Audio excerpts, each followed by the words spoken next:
Olá, tudo bem?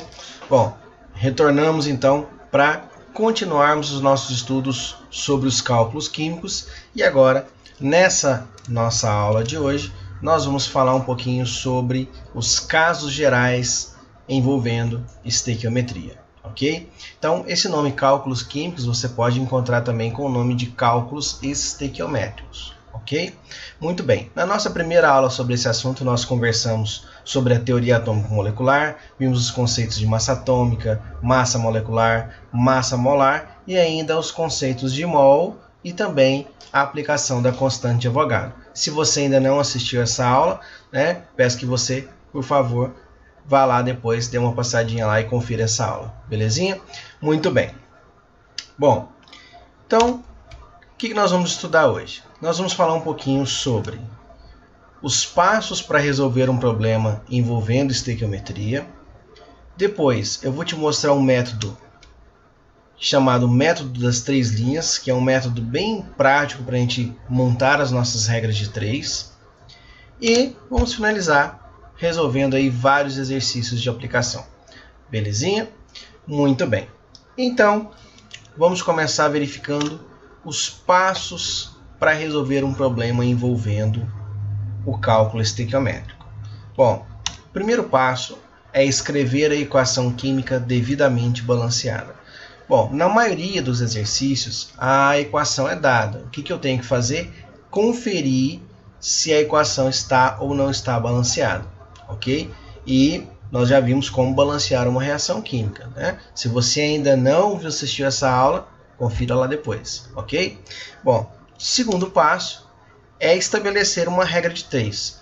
Todo e qualquer problema envolvendo estequiometria só resolvemos por regra de três, ok? E como é que eu estabeleço uma regra de três? Eu tenho que relacionar uma certeza com uma dúvida, ok? Bom, a nossa certeza ela vai ser dada pela própria equação química. Então, depois de eu efetuar a equação química e verificar se ela está balanceada, então ali eu tenho certeza das proporções. Então eu consigo tirar a minha certeza da minha equação química. Já a minha dúvida, ela vai estar descrita no enunciado. Eu vou entender a minha dúvida, identificar a minha dúvida lendo o enunciado. E aí, para formular essa dúvida, eu vou relacionar aquilo que está sendo fornecido para mim no enunciado com aquilo que está sendo perguntado, com aquilo que está sendo pedido. Belezinha? Bom, para ajudar a gente a estabelecer essa regra de três de uma maneira mais prática, eu vou mostrar para você o método das três linhas. Bom, esse método possibilita estabelecer a regra de três de uma maneira mais fácil e rápida para resolver um problema envolvendo cálculos estequiométricos. Muito bem. De maneira que eu vou utilizar a primeira linha para escrever as proporções dadas pela equação química. A segunda linha eu vou utilizar para converter unidades se for necessário.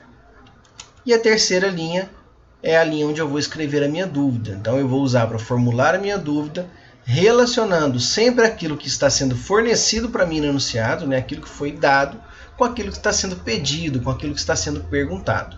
Belezinha? Bom, parece confuso nesse primeiro momento, mas vamos ver isso através de um exemplo que eu tenho certeza que vai ficar bem mais claro para você.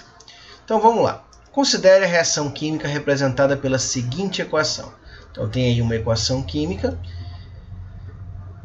já representada. Supondo que a reação apresente um rendimento de 100%, determine a massa em gramas de cloreto de cálcio que deve reagir para se obter 40 gramas de carbonato de cálcio. Então, olha só, já identifico a minha dúvida aqui. Eu quero saber qual é a massa, então quanto de cloreto de cálcio, que é o CaCl2, deve reagir. Eu quero saber a massa em gramas disso. Deve reagir para que eu consiga obter 40 gramas de carbonato de cálcio. Belezinha? Ok. Então, vamos para a resolução desse exercício. Bom, eu vou colocar novamente aqui a nossa equação química. Perceba que eu já destaquei aqui esse coeficiente, então provavelmente a equação já está balanceada, mas mesmo assim vamos conferir.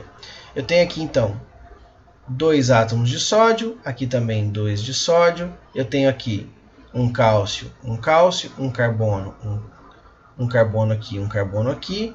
2 cloros, aqui o 2 multiplica o cloro também, né? Então 2 cloros de cá.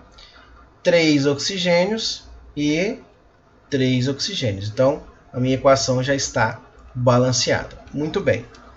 Bom, então vamos lá. Eu vou utilizar então a terceira linha para fazer o quê? Terceira linha é onde eu coloco a minha dúvida, né? Eu sempre começo, né? Eu gosto sempre de começar formulando a minha dúvida. Então o que está sendo pedido? Está sendo pedida a quantidade em gramas de cloreto de cálcio, né, que deve reagir para que seja produzido 40 gramas de carbonato de cálcio. A minha primeira linha eu vou utilizar para mostrar para você a proporção que existe aqui na minha equação química. Então perceba que a equação, para cada 1 mol, a equação me mostra que para cada 1 mol de cloreto de cálcio que reage, há a formação de 1 mol de carbonato de cálcio. Então, aqui é a minha proporção dada na primeira linha. Agora, perceba o seguinte, ó. Eu tenho aqui mol e aqui a minha unidade está em gramas. Então não dá para estabelecer uma regra de 3 aqui, porque eu tenho uma divergência de unidades. Então o que eu vou fazer? Vou usar a segunda linha para converter essas unidades. De maneira que eu preciso então converter aqui de mol para gramas. Como é que eu faço isso? Através da massa molar.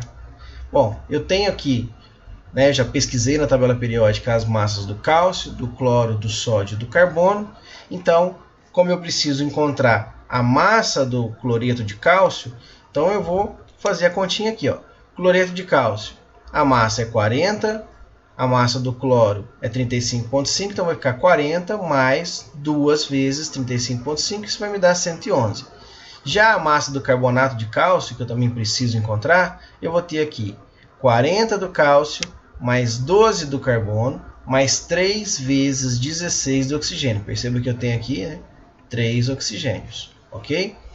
Bom, fazendo essa continha aqui, eu chego em 100 gramas. Então, 1 mol de CaCl2, que é o cloreto de cálcio, equivale a 111 gramas. Então, 1 mol, 111 gramas. Aqui, 1 mol de carbonato de cálcio equivale a 100 gramas. Bom, agora perceba que estamos todos na mesma unidade, ó, grama com grama, do outro lado aqui, grama com grama, belezinha. Então, podemos agora efetuar a nossa regra de 3. Então, vou fazer a multiplicação cruzada aqui, vai ficar 100 vezes x, vai ser igual a 40 vezes 11. Então, 100 vezes x é igual a 111 vezes 40. Então, eu vou ter aqui x multiplicando, passo dividindo. Resolvendo essa continha aqui, eu vou ter um valor de 44,4 gramas de cloreto de cálcio. E essa aqui é a nossa resposta. Belezinha? Então lembre-se disso. Eu começo aqui pela terceira linha, formulando a minha dúvida. Depois eu comparo com a primeira linha, que vai me mostrar a proporção da equação. E se for necessário, eu converto as unidades utilizando a segunda linha para isso. Belezinha?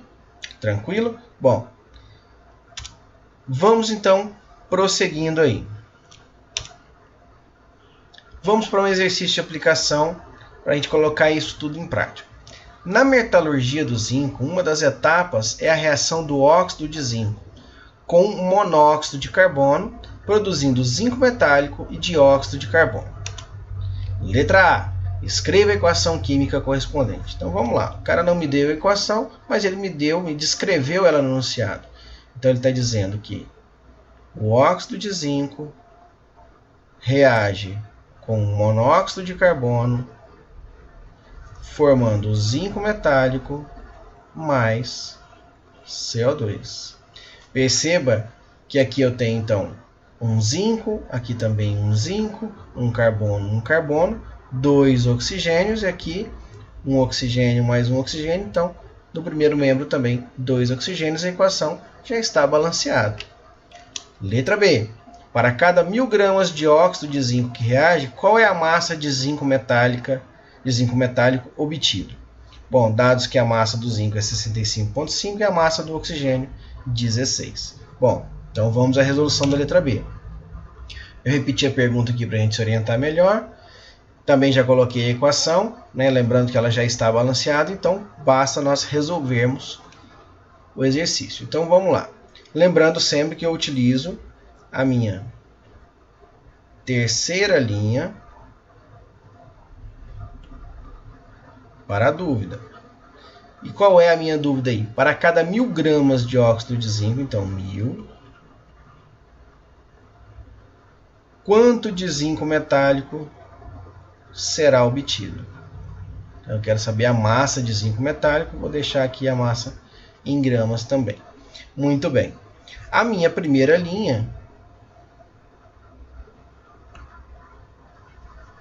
nós vamos utilizar para verificar a proporção da equação. Perceba que para cada 1 mol de óxido de zinco que reage, há a formação de 1 mol de zinco metálico. Então a proporção aqui está de 1 mol para 1 mol. Ok. Agora perceba que temos incoerência na unidade. Aqui está em mol, aqui está em gramas. Então não dá para estabelecer a regra de 3 ainda. Então o que eu vou fazer? Usar a segunda linha para a conversão de unidades. Então eu preciso converter aqui de mol para gramas. Da mesma forma eu preciso converter aqui de mol para gramas. Muito bem. Aqui o zinco está fácil. Já tem a massa aqui, 65,5. Então já vou colocar logo aqui que 1 mol de zinco equivale a 65,5 gramas. Agora, ZNO, a gente pode calcular aqui sem problema nenhum. Eu tenho aqui então 65,5 do zinco, mais a massa do oxigênio, que é 16. Então, fazendo essa continha aqui, eu chego em 81,5. Ok? No caso aqui, gramas por mol. Né? Então, 1 mol de ZNO, de óxido de zinco, né? Equivale a 81,5 gramas. Ok? Muito bem. Fazendo essa continha aqui, né, agora já deu para estabelecer a regra de 3, grama com grama aqui também, faço a multiplicação cruzada. Então eu vou ter aqui que 81,5 vezes x será igual a 1000 vezes 65,5. Vou passar 81,5 dividindo, então 1000 vezes 65,5 dividido por 81,5. E aqui, resolvendo essa continha, eu chego num valor aproximado de 803,7 gramas. No caso aqui, de zinco metálico. Belezinha, pessoal? Tranquilo? Então, basta se lembrar. Terceira linha, dúvida. Primeira linha, proporção dada pela própria equação química, que é a nossa certeza. E a segunda linha, a gente faz a conversão das unidades quando for necessário. Belezinha? Ok, vamos prosseguindo então. Questão número 2. O clorato de potássio pode ser utilizado para a produção de oxigênio em laboratório. Quando aquecido na presença de um catalisador, o clorato se decompõe produzindo, além do gás desejado, que é o gás oxigênio, o cloreto de potássio. Então, foi dada a equação aí, já está balanceada, né? Eu já percebo os índices aqui fazendo o balanceamento da minha equação. E aí, eu estou pedindo o quê? Determine o volume de oxigênio. Então, eu quero saber o volume de oxigênio. O volume é dado em litros. Produzido quando 1 mol do clorato de potássio é consumido. Então, eu quero saber quantos litros de O2 são produzidos quando 1 mol do clorato é consumido. Agora, atenção. Preste atenção que o enunciado fala aqui, ó. Determine o volume de oxigênio medido nas CNTP. Nós já conversamos sobre isso. CNTP é condições normais de temperatura e pressão. E nós sabemos que o volume molar na CNTP, eu estou te lembrando aqui, ó, é 22,4 litros. Ok? Muito bem. Então vamos lá. Eu tenho então a minha equação aqui. Vou utilizar aí, de novo, começando pela terceira linha, para formular a minha dúvida. Eu quero saber quando 1 mol do clorato de potássio reage, quanto de oxigênio, né, qual o volume de oxigênio obtido. Chamo aqui de X, e eu quero que o meu X aqui saia em litros. Muito bem. Eu vou utilizar a primeira linha para verificar a proporção que é dada na equação química. Então perceba que aqui, para cada 2 mols do clorato que reage, há a formação de 3 mols de oxigênio. Muito bem. E aí eu verifico, dá para formar a regra de 3? Mol com mol. Ok, mol com mol, beleza, mas aqui está em mol com litros. Bom, tem incoerência de unidade, então eu vou precisar da minha segunda linha para fazer a conversão das unidades. Bom, mol com mol aqui eu não preciso fazer nada, né? Basta repetir, já está na unidade correta, não preciso mexer em nada desse lado aqui. Agora aqui, eu preciso passar de mol para litros. Como se trata de um gás, o gás oxigênio, e estamos na CNTP, para cada mol na CNTP, 22,4. Como eu tenho 3 mols, então 3 vezes 22,4 litros. Ok? Agora sim, mol com mol, litro com litro. Então as unidades estão adequadas. Podemos então fazer o nosso cálculo estequiométrico agora, resolvendo a nossa regra de 3, multiplicação cruzada. Então eu vou ter aqui que 2 vezes x será igual a 1, que multiplica 3 vezes 22,4. O 2 está multiplicando aqui, eu vou passar dividindo.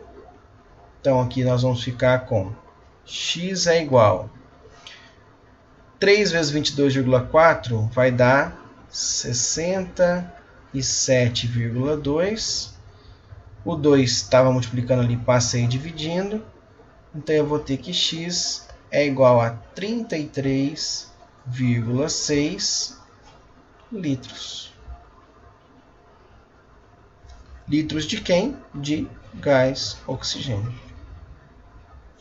Tá aí. Belezinha, pessoal? Muito bem. Bom, meus queridos, então essa foi a nossa aula sobre os casos gerais de estequiometria. Eu espero que vocês tenham entendido, ok? Se não entendeu, por favor, assista mais uma vez essa videoaula. Persistindo as dúvidas, entre em contato comigo. Eu estou à sua disposição, ok? E se sentir vontade, deixe um comentário aí que eu vou ter o maior prazer, o maior carinho em ler, ok? Um grande abraço a todos vocês e até a próxima aula, se Deus quiser. Tchau!